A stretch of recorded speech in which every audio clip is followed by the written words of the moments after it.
अगर आप भी चाहते हैं कि एसएस फिल्म्स मोतिहारी के ऑडियो वीडियो सबसे पहले आप तक पहुंचे, तो इस चैनल को सब्सक्राइब करें और साथ ही बेल आइकन को दबाना ना भूलें। Presented by SS Films Motihari. Music by Saurabh Esther. Hello hello ठीक। अब भैया थोड़ा आवाज बढ़ाइएगा। जी हाँ मेरे दोस्तों, शांति बनाए रखें और अपने अपने जगह को दबाए रखें, क्योंकि आपके सामने आ रही है मिस केहुली। तो सावधान हो जाइए भाइयों एवं भाइयों के बहनों, और जिसको जिसको चाहिए वो अपना अपना खड़ा कर ले।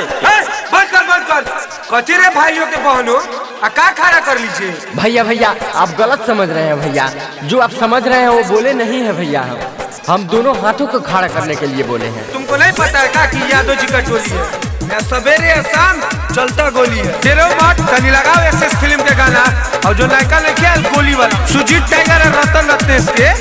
हाँ अपना जिला के होई रंगदार रे, लहंगा उठा के हिलाओ तू पछाड़े रे, पछाड़े रे, पछाड़े रे।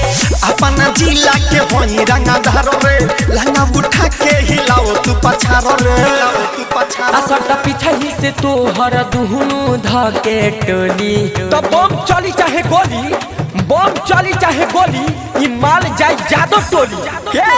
मार दे गोली बारात में जे बोली, मार दे गोली बारात में जे बोली, मार दे गोली बारात में जे बोली, मार दे गोली बारात में जे बोली। हो साउंड वाला भाइयों, एक मिनट बतावा है पतरकी के जब कमर इतना रेस में चलता त तारा साउंड के बेस काहे ना बढ़ता?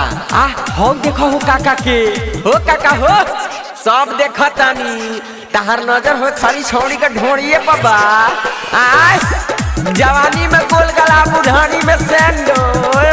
कोमर अपन तू हिलावो, ढोरी से ढोरी सटावो, तोरो दया ये खूब मजा, ओठो के लाली चटावो। Saurabh digital recording studio. कोमर अपन तू हिलावा, ढोरी से ढोरी सटावा, तोरो दया ये खूब मजा, ओठो के लाली चटावा। गोली से लोटो हम बाबे बन दुख हो, ज्यादा जे बोली वो के दे हम हूँ कहो। काहे हमारा से रानी ही बनता इतना बोली। आय सात मुस्खा के बिलाई भलिन भगतीन। मार दब गोली बारात में जे बोली, मार दब गोली बारात में जे बोली, मार दब गोली बारात में जे बोली, मार दब गोली बारात में जे बोली। ओ काका ओ तू ना सुधरब, तोर चाल ना सुधरी। ला तारा ऊपर एगो शायर बोला तनी, बाद में होमर दोस्त ना दी हो। कहल बा भाई हे छौड़ी के अंदर 1100 वोल्टेज और हीटर बा, हे छौड़ी के अंदर 1100 वोल्टेज और हीटर बा। आ एकरा के देखो के हो बूढ़ऊ के उठत काहे मीटर बा। तो नाम उठी यहाँ एसएस फिल्म नु पूरा लह कोइले बा। घर होवे जिला मोतिहारी, नाम होवे बिरजस बिहारी, सौरभ ऐश्वर्या के सुना पता कल चले रंगदारी। अरे इहो कोनो पूछे वाला बात बा का मर्दा? सुनो घर होवे जिला मोतिहारी, नाम होवे बिरजस बिहारी, सौरभ ऐश्वर्या के सुनो पता कल चले रंगदारी। रत्न सुजीतवा के बाद डॉक्टर गहना सुन के गौरव हुआ भइल बाती रहना। देखो या लोग को परम दले के आइलो बाटे टोली। अरे ले होई नमरी आ चोली में कस जो, अपना मर्दा के भगा के हमारे से ना फंस जो।